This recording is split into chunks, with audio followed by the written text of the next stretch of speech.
6 आहेत. पहिली संख्या दिली का? उत्तर दिलंय. मग कसं काढायचं? 6 पासून 6 पासून 9 येईपर्यंत मोजायचं. मोजा मग. इथं 6 दिलंय.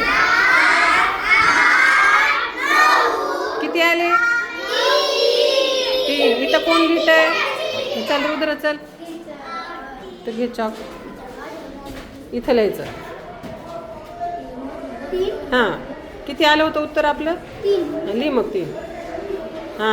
आता मोज बरं. 6 आणि 3 एकत्र केल्यावर किती होतात? 6 मध्ये 3 टाकायचे. 6 7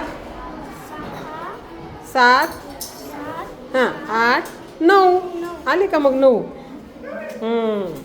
पुढचं आता 8 आहेत.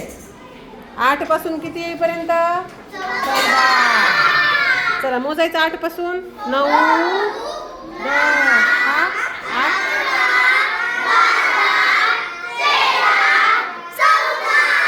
किती झाले?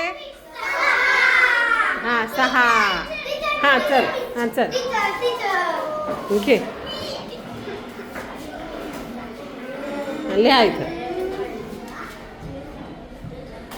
समजलं त्रिशा? समजलं?